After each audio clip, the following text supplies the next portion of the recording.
శనగలు తాలింపు పెట్టుకుంటున్నాను. ఉడికించుకున్న శనగలు ఇలా ఉడికినాయి. అంతగా మరీ బాయిల్ కాకుండా నేను ఉడికించేసి పెట్టుకున్నా. లైట్గా ఉప్పేసుకొని దాంట్లో ఆయిల్ ఒక స్పూన్ వేసుకున్నాను, చిన్న స్పూను ఆయిల్.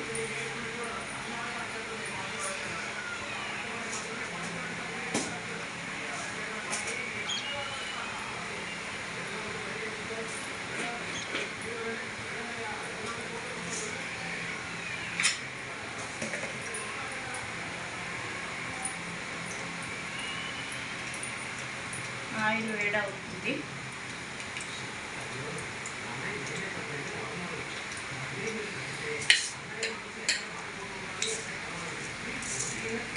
కొంచెం జీలకర్ర వేసుకుంటున్నాను.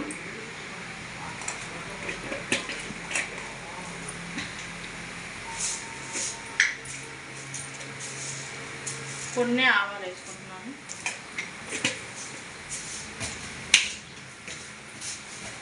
లైట్గా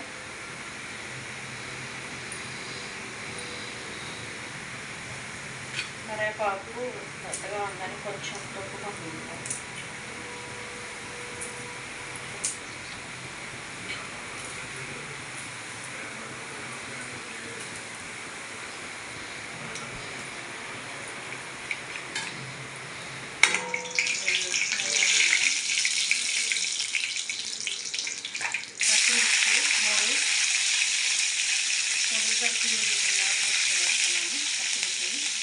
ఆనియన్స్ కొంచెం కట్ చేసుకుంటాను. ఒక పెద్ద ఆనియన్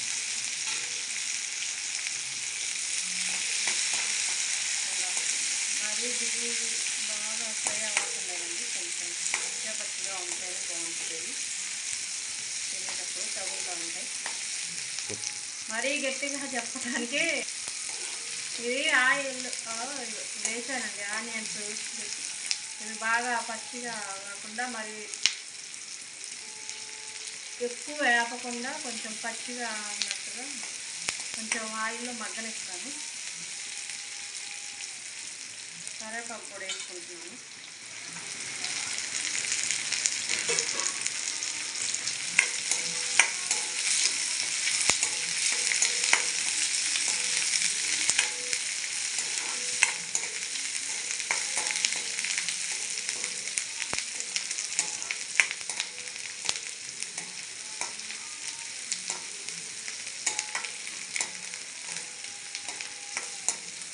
ఇలా ఫ్రై అయితే సరిపోతుందండి. మరీ ఎక్కువ ఫ్రై అయినా అంత టేస్ట్ ఉండదు. ఇవి ఇలా ఉంటేనే బాగుంటాయి ఆనియన్స్. దాంట్లో కొంచెం మసాలా కారం కూడా చల్లుకుంటున్నాను లైట్గా. దీంట్లో మసాలా కారం అంటే ధనియాలు, జీలకర్ర, చిన్న వెల్లుల్లిపాయలు వేసి కారం పట్టించుకున్నాను. మసాలా కారం ఇది టేస్ట్ బాగుంటుందని ఇలా చేస్తాను. వేసాము కదండి. ఇప్పుడు ఆనియన్స్ మరీ బ్రౌనెస్ కాకుండా కొంచెం ఇలా ఉంటే సరిపోతుంది. ఉడికించిన శనగలు వేసుకుంటున్నాను.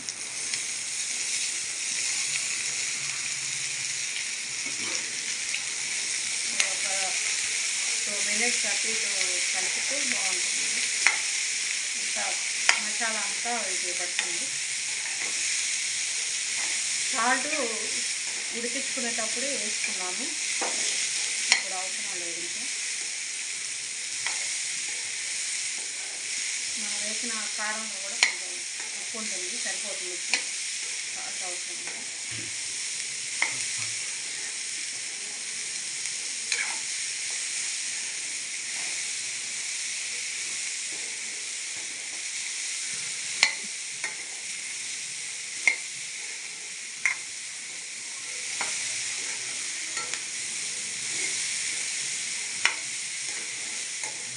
మనం పిల్లలు వచ్చేటప్పటికి స్కూల్ నుంచి కానీ ఎక్కడి నుంచి వాళ్ళకి ఇష్టమైన ఏదో ఒకటి ఇలా స్నాక్స్ లాగా ఇంట్లోనే చేస్తే బయటకి ఫుడ్ తినడానికి ఇంట్లో ఫుడ్ రెడీగా ఉంటే మీరు తింటారు ఏదో ఒకటి.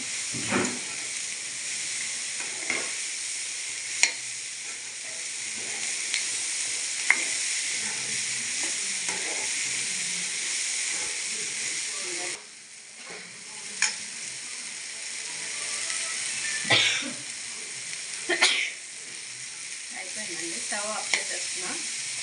స్టవ్ ఆఫ్ చేసి బౌల్లోకి తీసుకుంటాను.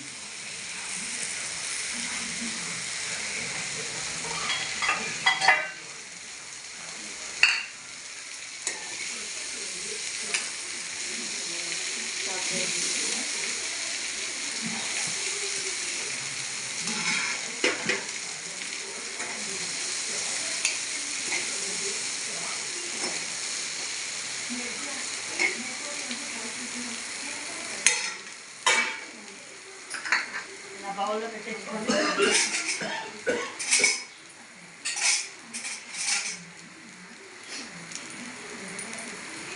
ఇలా స్పూన్తో పిల్లలు తిప్పితే చక్కగా తినేస్తారండి.